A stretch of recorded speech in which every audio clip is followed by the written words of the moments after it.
Hello दोस्तों, स्वागत है आप सभी का रोजगार मलिक चैनल पर। दोस्तों, आज हम आपके लिए राष्ट्रपति एवं उपराष्ट्रपति से संबंधित कुछ महत्वपूर्ण क्वेश्चन लेकर आए हैं जो बार बार एग्जाम में पूछे जाते हैं। दोस्तों, हम दो पार्ट इसके पहले ही करा चुके हैं। चलिए स्टार्ट करते हैं पार्ट 3 क्वेश्चन नंबर 49 से। क्वेश्चन नंबर 49 है, निम्नलिखित में से कौन सी नियुक्ति भारत के राष्ट्रपति द्वारा नहीं की जाती है? लोकसभा का अध्यक्ष, भारत के मुख्य न्यायाधीश, वायुसेना अध्यक्ष, थल सेना अध्यक्ष। आपका सही उत्तर हो जाएगा ऑप्शन ए, लोकसभा अध्यक्ष।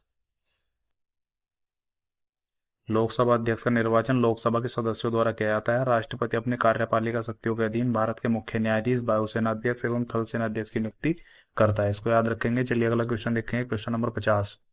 निम्नलिखित में से कौन सी नियुक्ति भारत के राष्ट्रपति के अधिकार में नहीं है?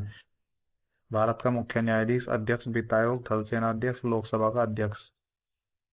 सेम रिपीट क्वेश्चन है। आपका सही उत्तर हो जाएगा ऑप्शन डी, लोकसभा का अध्यक्ष। भारत के राष्ट्रपति के चुनाव के लिए नागरिकों को कितनी आयु पूरी कर लेनी चाहिए? 25 वर्ष, 30 वर्ष, 35 वर्ष या 18 वर्ष? आपका सही उत्तर हो जाएगा ऑप्शन सी, 35 वर्ष। भारत के राष्ट्रपति के चुनाव के लिए नागरिकों को 35 वर्ष की आयु पूरी कर लेनी आवश्यक है। अनुच्छेद 58 में राष्ट्रपति निर्वाचन होने से संबंधित अन्य अर्हताओं में भारत की नागरिकता, लाभ के पदों पर न होना और लोकसभा अध्यक्ष बनने की योग्यता आदि शामिल हैं। चलिए अगला क्वेश्चन देखते हैं, क्वेश्चन नंबर 52। भारत के राष्ट्रपति पद के लिए चुनाव लड़ने वाले उम्मीदवार की न्यूनतम आयु क्या निर्धारित है? 35 वर्ष, 60 वर्ष, 55 वर्ष, उपरोक्त में से कोई नहीं। आपका सही उत्तर हो जाएगा ऑप्शन ए, 35 वर्ष। चलिए अगला क्वेश्चन देखते हैं, क्वेश्चन नंबर 53।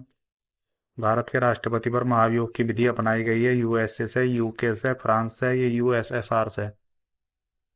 आपका सही उत्तर हो जाएगा ऑप्शन ए, यूएसए के संविधान से। भारत के संविधान में राष्ट्रपति पर महाभियोग की विधि यूएसए के संविधान से अपनाई गई है। भारतीय संविधान के अनुच्छेद 61 राष्ट्रपति पर महाभियोग की प्रक्रिया से संबंधित है। इसको याद रखेंगे। चलिए अगला क्वेश्चन देखते हैं, क्वेश्चन नंबर 54।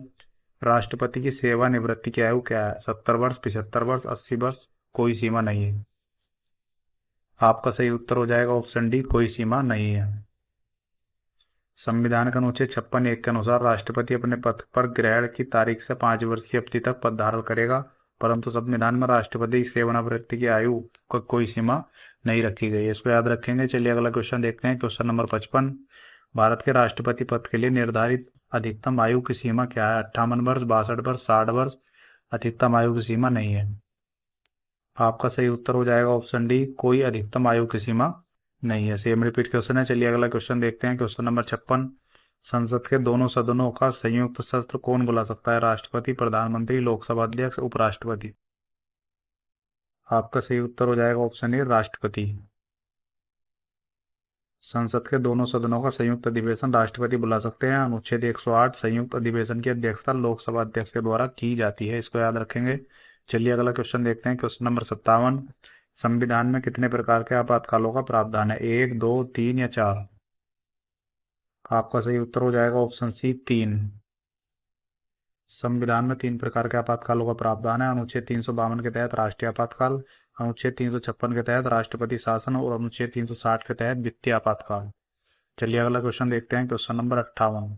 भारत के राष्ट्रपति के पास आपात अधिकार है 4 प्रकार के, 2 प्रकार के, 5 प्रकार के, 3 प्रकार के? तो सेम रिपीट क्वेश्चन है। आपका सही उत्तर हो जाएगा ऑप्शन डी, 3 प्रकार के। चलिए अगला क्वेश्चन देखते हैं, क्वेश्चन नंबर 59। राष्ट्रपति को किस अनुच्छेद के अंतर्गत यह अधिकार प्राप्त है कि वित्तीय आपातकाल लागू कर दे? अनुच्छेद 360, अनुच्छेद 356, अनुच्छेद 364, अनुच्छेद 352? तो आपका सही उत्तर हो जाएगा ऑप्शन ए, अनुच्छेद 360 के तहत वित्तीय आपात की स्थिति लागू कर सकता है। चलिए अगला क्वेश्चन देखते हैं, क्वेश्चन नंबर 60। भारत में किस प्रकार की आपात स्थिति अभी तक केवल एक बार लागू हुई है? आंतरिक आपात की स्थिति, राज्य आपात की स्थिति, बाह्य आपात की, वित्तीय आपात की स्थिति? तो आपका सही उत्तर हो जाएगा ऑप्शन ए, आंतरिक आपात की स्थिति 1975 में लागू की गई थी। इसको याद रखेंगे। चलिए अगला क्वेश्चन देखते हैं, क्वेश्चन नंबर 61। निम्नलिखित में से ऐसी कौन सी आपात स्थिति जिसकी घोषणा अभी तक भारत में नहीं की गई है? आंतरिक अशांति के कारण उत्पन्न आंतरिक आपात, बाहरी खतरों के कारण आंतरिक बाह्य आपात, राज्यों में संविधान व्यवस्था भंग हो जाने के कारण उत्पन्न राज्य आपात स्थिति या वित्तीय आपात स्थिति? आपका सही उत्तर हो जाएगा ऑप्शन डी, वित्तीय आपात स्थिति भारत में अभी तक लागू नहीं की गई है। चलिए अगला क्वेश्चन देखते हैं, क्वेश्चन नंबर 62।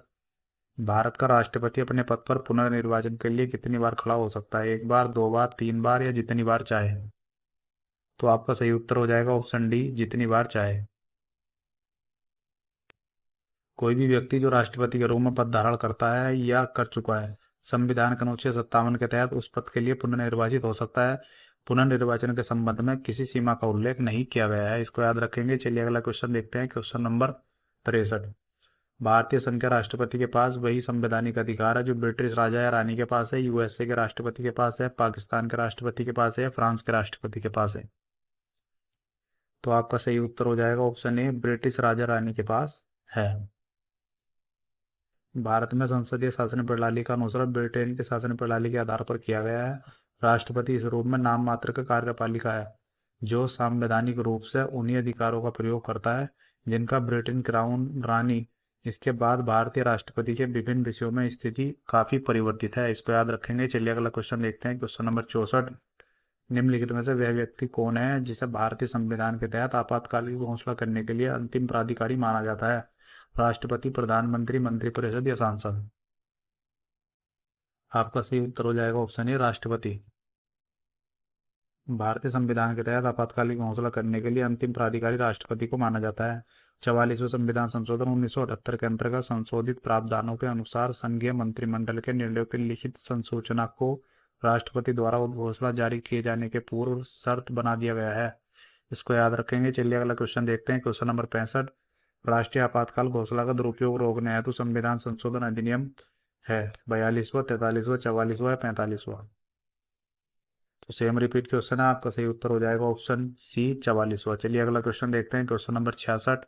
लोकसभा में कोई धन विधेयक निम्न में से किसकी पूर्व अनुमति लिए बिना प्रस्तुत नहीं किया जा सकता है? उपराष्ट्रपति, राष्ट्रपति, प्रधानमंत्री या वित्त मंत्री? तो आपका सही उत्तर हो जाएगा ऑप्शन बी, राष्ट्रपति। लोकसभा में कोई भी धन विधेयक केवल राष्ट्रपति की पूर्व अनुमति से ही प्रस्तुत किया जा सकता है। इस प्रावधान का उल्लेख अनुच्छेद 117 में किया गया है, इसको याद रखेंगे। चलिए अगला क्वेश्चन देखते हैं, क्वेश्चन नंबर 67। राष्ट्रपति का अध्यादेश कितनी अवधि के लिए लागू होता है? 3 महीने के लिए, 6 महीने के लिए, 9 महीने के लिए या अनिश्चित काल के लिए? आपका सही उत्तर हो जाएगा ऑप्शन बी, 6 माह के लिए। अनुच्छेद 123 के तहत संसद के सत्र में न रहने की स्थिति में राष्ट्रपति किसी तत्काल आवश्यक के संदर्भ में अध्यादेश जारी कर सकता है।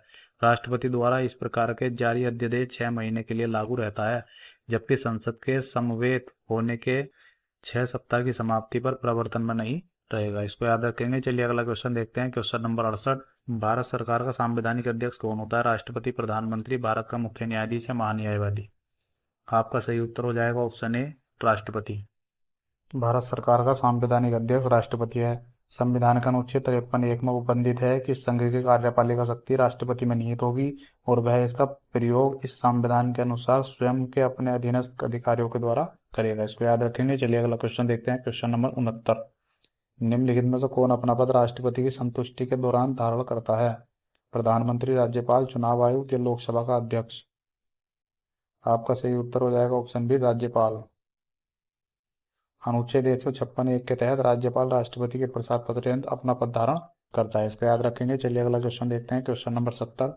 भारत के उपराष्ट्रपति का चुनाव किया जाता है संसद के सदस्यों द्वारा, राज्यसभा के सदस्यों द्वारा, संसद के निर्वाचित सदस्यों द्वारा, संसद के राज्य विधानमंडलों के सदस्यों द्वारा? आपका सही उत्तर हो जाएगा ऑप्शन ए, संसद के सदस्यों द्वारा। भारत के उपराष्ट्रपति का चुनाव संसद के दोनों सदनों के सदस्यों द्वारा आनुपातिक प्रतिनिधि पद्धति के अनुसार एकल संक्रमणीय मत प्रणाली के द्वारा किया जाता है, जो अनुच्छेद 66 के अंतर्गत आता है, इसको याद रखेंगे। चलिए अगला क्वेश्चन देखते हैं, क्वेश्चन नंबर 71। भारत के राष्ट्रपति पर महाभियोग चलाया जा सकता है विशेष रूप से गठित अधिकारी के द्वारा, उच्चतम न्यायालय द्वारा, केंद्रीय मंत्रिमंडल द्वारा या संसद द्वारा? आपका सही उत्तर हो जाएगा ऑप्शन डी, संसद द्वारा। भारतीय संविधान का अनुच्छेद 61 में संसद द्वारा राष्ट्रपति पर महाभियोग प्रस्ताव लाया जा सकता है। ऐसा प्रस्ताव लाने से पूर्व 14 दिन का नोटिस देना आवश्यक है। इसके अतिरिक्त महाभियोग का संकल्प को संसद में कम से कम 1/4 सदस्यों द्वारा हस्ताक्षरित सहित प्रस्ताव होना चाहिए, इसको याद रखें। तो दोस्तों आज के लिए इतना ही काफ़ी है। यदि आपको वीडियो पसंद आया हो, आगे भी इसी तरह की वीडियो प्राप्त करना चाहते हो, तो हमारे चैनल को सब्सक्राइब करें और बेल आइकन को दबा दें।